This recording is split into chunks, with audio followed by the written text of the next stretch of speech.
प्रेरक में आपका स्वागत है। आज हम बात करेंगे भारत रत्न भारत के पूर्व राष्ट्रपति प्रणब मुखर्जी की। प्रणब मुखर्जी जैसे लोग राजनीति में विरले होते हैं। 11 दिसंबर 1935 को पश्चिम बंगाल में बीरभूम जिले के मिराती गांव में स्वतंत्रता संग्राम सेनानी कामदा किंकर मुखर्जी और प्रख्यात कलाकार राजलक्ष्मी के घर जन्मे थे प्रणब। उनका राजनीतिक करियर उपलब्धियों से भरा रहा। इतिहास में उनका व्यक्तित्व हमेशा विराट रहेगा। राष्ट्रपति पद पर पहुंचने वाले प्रणब दा ने राजनीति में आने से पहले क्लर्क, शिक्षक, पत्रकार और वकील के रूप में काम किया। कोलकाता विश्वविद्यालय से इतिहास और राजनीति विज्ञान में मास्टर्स डिग्री लेने के बाद उन्होंने कानून की पढ़ाई की। पढ़ाई खत्म होने के बाद उन्होंने कोलकाता में deputy accountant general post and telegraph कार्यालय में क्लर्क का काम किया। तब उनके स्वतंत्रता सेनानी पिता कामद किंकर मुखर्जी कांग्रेस विधायक थे और प्रणब अपनी राह तलाशने के लिए संघर्षरत थे। 1963 के दौरान वह दक्षिण 24 परगना के विद्यासागर कॉलेज में राजनीति शास्त्र पढ़ाने लगे। तभी कलकत्ता विश्वविद्यालय से कानून की पढ़ाई भी की। प्रणब ने पत्रकारिता में हाथ आजमाया। वे देशे डाक नामक पत्रिका से जुड़े और कोलकाता में वकालत भी की। धीरे धीरे उनका रुझान राजनीति की ओर बढ़ने लगा। 1969 में मिदनापुर लोकसभा उपचुनाव में निर्दलीय उम्मीदवार वीके कृष्ण मेनन का सफलतापूर्वक चुनाव प्रचार करने पर तत्कालीन प्रधानमंत्री इंदिरा गांधी ने प्रणब को कांग्रेस में शामिल कर लिया और उन्हें राज्यसभा सांसद बनाया। उनका विवाह शुभ्रा बनर्जी से हुआ, जो रविंद्र संगीत की कुशल गायिका थी। उनके 2 पुत्र और 1 पुत्री हैं। प्रणब दा संस्कृत मंत्रों के उच्चारण और उनके अंग्रेजी अनुवाद में सिद्धहस्त थे। उनकी इस प्रतिभा का लोहा कई मौक़ों पर हिंदू संगठनों से जुड़े नेताओं को भी मानना पड़ा। तत्कालीन प्रधानमंत्री अटल बिहारी वाजपेयी ने एक बार ऐसे ही बहस के दौरान मुरली मनोहर जोशी से कहा भी था कि प्रणब दा से पंगा लेना ठीक नहीं। दादा को पूरा का पूरा चंडी पाठ याद है। धर्म में उनकी गहरी आस्था थी। रोज सुबह पूजा के समय उनसे मिलना नामुमकिन हो जाता।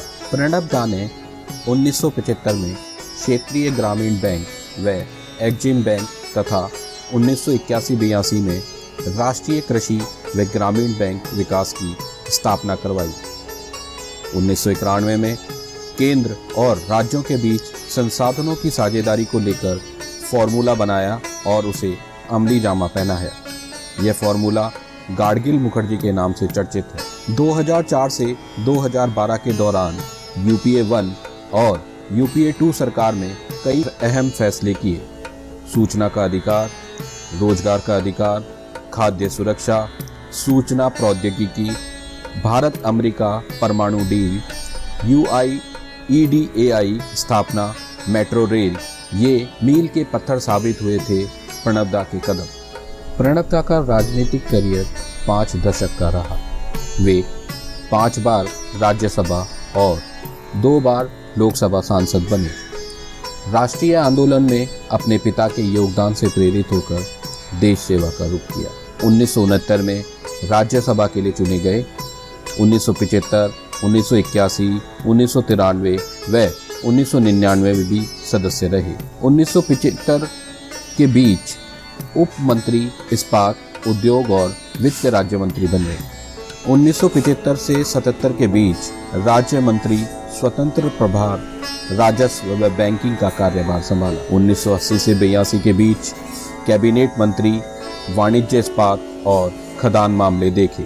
1982 से 84 तक वित्त मंत्री व अतिरिक्त प्रभार, वाणिज्य और आपूर्ति मंत्रालय संभाला।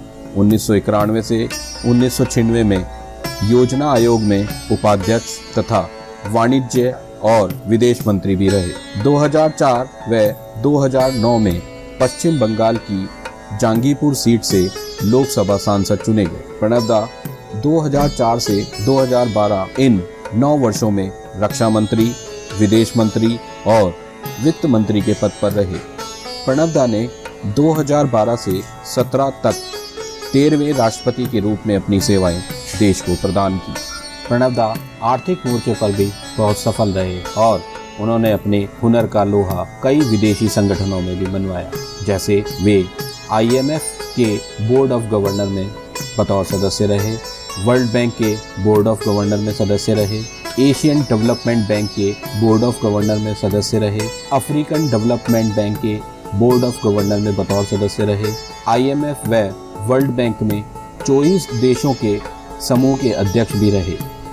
सार्क देशों में मंत्री परिषद के अध्यक्ष हुए मई 1995 से नवंबर 1995 तक और अप्रैल 2007 में रहे। प्रणब दा एक सफल लेखक भी रहे। इनकी प्रमुख पुस्तकों में beyond survival, emerging dimensions of Indian economy 1984, of the track 1987, saga of struggle and sacrifice 1992, challenges before the nation 1992, thoughts of reflections 2014, the dramatic decade the Indira Gandhi years 2014, the turbulent years 1982-1996 2016 में प्रकाशित हुई। प्रणब दा को कई विदेशी विश्वविद्यालयों ने भी डॉक्टरेट की मानद उपाधि प्रदान की, जिनमें ढाका विश्वविद्यालय, कोलकाता विश्वविद्यालय, Russian diplomatic academy, Belarus state university, Jordan विश्वविद्यालय, अल कुदस विश्वविद्यालय फिलिस्तीन, हर्ब्यू विश्वविद्यालय इजराइल व काठमांडू विश्वविद्यालय नेपाल प्रमुख हैं। प्रणब दा बेहद कुशल वक्ता थे और उनके ज्ञान की तारीफ हर कोई करता है। देश व दुनिया भर में उन्हें कई पुरस्कार व सम्मान मिले। 1997 में उन्हें सर्वश्रेष्ठ सांसद की उपाधि प्रदान की गई। 2011 में उन्हें सर्वश्रेष्ठ प्रशासक के रूप में सम्मानित किया गया। वहीं 2008 में उन्हें भारत के दूसरे सर्वोच्च सम्मान पद्म विभूषण से सम्मानित किया गया। उनके अप्रतिम कार्यों के लिए उन्हें 2019 में भारत के सर्वोच्च सम्मान भारत रत्न से नवाजा गया।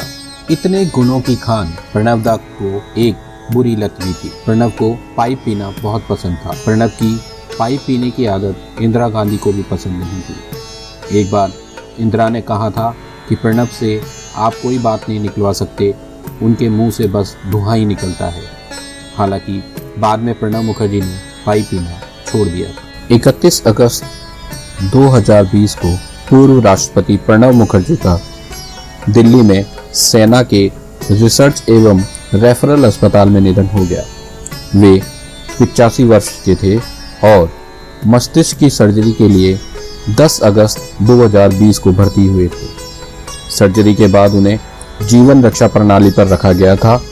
इसके पहले उनकी कोरोना संक्रमण की रिपोर्ट भी पॉजिटिव आई थी। प्रेरक के माध्यम से हम उन्हें भावभीनी श्रद्धांजलि अर्पित करते हैं और ईश्वर से प्रार्थना करते हैं कि उनकी दिवंगत आत्मा को शांति प्रदान करें। धन्यवाद। जय हिंद।